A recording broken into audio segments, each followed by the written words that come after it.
साबिक सदर जनरल परवेज मुशर्रफ की सजाए मौत बरकरार, सुप्रीम कोर्ट ने फैसला सुना दिया। सुप्रीम कोर्ट ने खुसूसी अदालत का फैसला बरकरार रखा है। दौरान समाअत परवेज मुशर्रफ के अहल खाना के वकील सलमान सफदर ने कहा कि 5 फरवरी 2023 को परवेज मुशर्रफ का इंतकाल हो गया था। अपील समाअत के लिए मुकर्रर होने के बाद लवाहिकीन से मुतअद्दिद बार राबता किया। लवाहिकीन ने उनके मुतअद्दिद पैगामात के बावजूद जवाब नहीं दिया। चीफ जस्टिस काजी फाइज़ ने कहा कि वुरसा के हक के लिए कोई दरवाज़ा बंद नहीं करना चाहते, लेकिन परवेज मुशर्रफ के वुरसा की अदम मौजूदगी में तो उनके वकील को नहीं सुन सकते।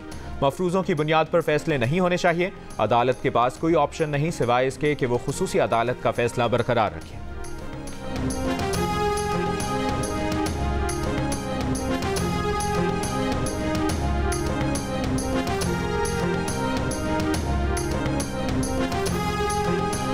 बल्ले की वापसी के लिए पीटीआई की दरखास्त पर पेशावर हाई कोर्ट में समाअत। 2 शिकायत कुनंदा के वकीला का हाई कोर्ट के दायरे इख्तियार पर एतराज़। कहा इलेक्शन कमीशन के मामलात इस्लामाबाद हाई कोर्ट में सुने जा सकते हैं। पेशावर हाई कोर्ट का इस मामले पर दायरा इख्तियार नहीं बनता।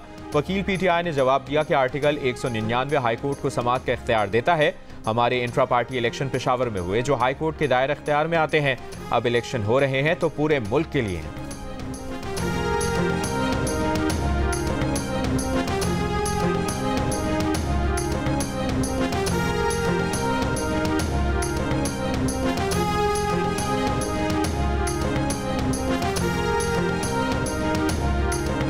तहरीक इंसाफ ने बल्ले के निशान से मुतालिक सुप्रीम कोर्ट से दरखास्त वापस ले ली। चीफ जस्टिस ने सवाल किया, हामिद खान साहब कहाँ हैं? बैरिस्टर गौहर से पूछा, आप कौन हैं? बैरिस्टर गौहर खान बोले, वो दरखास्त गुजार के वकील हैं। चीफ जस्टिस ने हामिद खान से सवाल किया, आप खड़े नहीं हुए, ये बताएं आप वकील नहीं हैं इस केस में? कल को कोई आकर ये दावा कर दे कि हमने दरखास्त वापस नहीं ली थी तो फिर अली जफर कहाँ हैं? उन्हें तो एतराज़ नहीं दरखास्त वापस लेने पर। हामिद खान ने जवाब दिया, हमारा केस इस वक्त पेशावर हाई कोर्ट में है, अली जफर को एतराज़ नहीं, वो इस वक्त पेशावर हाई कोर्ट में है। अदालत ने तहरीक इंसाफ की दरखास्त वापस लेने की बुनियाद पर खारिज कर दी।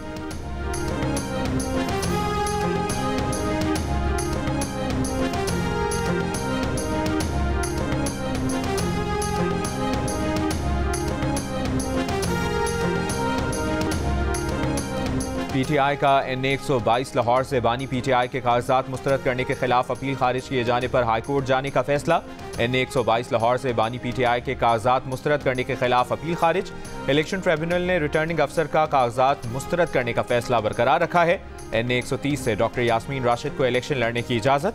अपीलों पर ट्रिब्यूनल के फैसलों का आज आखिरी दिन। शहबाज शरीफ के NA 132, मरियम नवाज के NA 119 से कागजात नामजदगी मंजूर करने के खिलाफ अपील पर फैसला सुनाया जाएगा।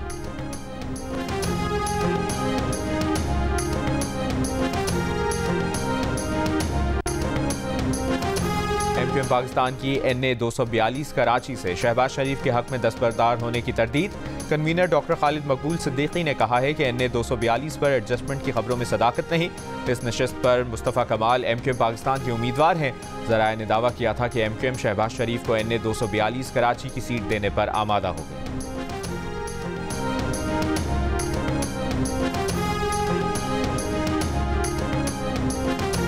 वबाई अमराज के तदारुक के लिए मजबूत इक़दामात वक्त की ज़रूरत है। सेहत से मुतालिक अंदरूनी और बैरूनी चैलेंजेस से निमटना, हेल्थ सिस्टम को वक्त के साथ मजबूत बनाना और मुश्तरका तहकीक से वबाई अमराज के इलाज का तरीक़ाकार तलाश करना होगा।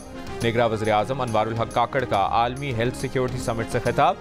पहले आलमी हेल्थ सिक्योरिटी समिट का इनेकाद को पाकिस्तान के लिए एजाज़ करार दिया। कहा, मौसमियाती तब्दीलियों के बाइस पाकिस्तान को $30 अरब का नुकसान हुआ। दुनिया को आम इंसान की सेहत के बारे में जिम्मेदाराना किरदार अदा करना होगा।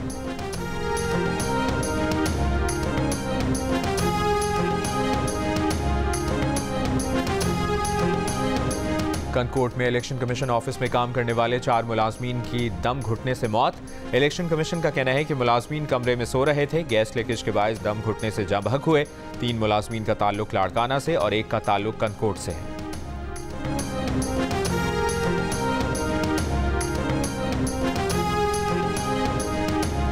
फ़लस्तीन की मज़ाहमती तंजीमों के हमले, मजीद एक और इसराइली फ़ौजी हलाक। इसराइली फ़ौज के मुताबिक ज़मीनी ऑपरेशन में हलाक इसराइली फ़ौजियों की तादाद 186 हो गई। गुज़श्ता रोज़ गज़ा में 9 इसराइली फ़ौजी मारे गए थे। तबाह मकानों और इमारतों से इसराइली फ़ौजियों पर मुहलिक हमले। इसराइली फ़ौज ने बिलाखिर गज़ा का शिमाली इलाका खाली कर दिया। इसराइल का ड्रोन ऑपरेशन कमांडर समेत हमास के 40 अफराद को शहीद करने का दावा। लबनान पर एक और टारगेटेड ड्रोन हमला, एयर यूनिट के कमांडर समेत हिजबुल्लाह के 3 अरकान शहीद। हिजबुल्लाह के इसराइल के शिमाली हेडक्वार्टर्स पर ड्रोन से हमले, इसराइली फौज की गजा के रिहायशी इलाकों और अस्पतालों पर बमबारी जारी। फलस्तीनी शहदा की तादाद 23,200 से बढ़ गई।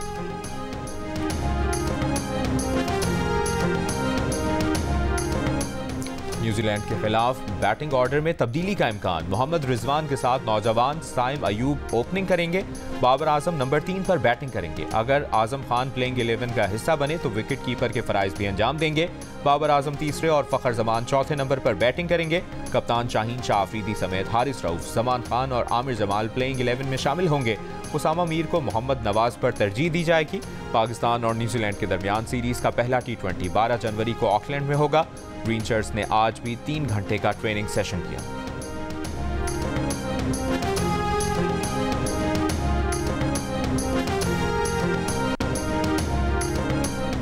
तारीख में पहली बार किसी गैर मुस्लिम वफ़द का मस्जिद नबवी का दौरा, बीजेपी की यूनियन वजीर स्मृति ईरानी की क़यादत में भारतीय वफ़द का मदीना मुनव्वरा का दौरा, सोशल मीडिया पर तस्वीर शेयर कर दी।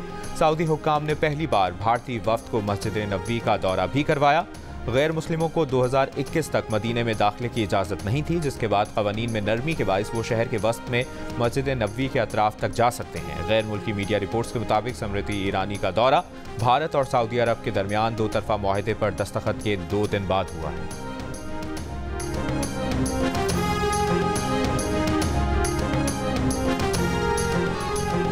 और भारतीय क्लासिकल गुलकार उस्ताद राशिद खान 55 बरस की उम्र में इंतकाल कर गए।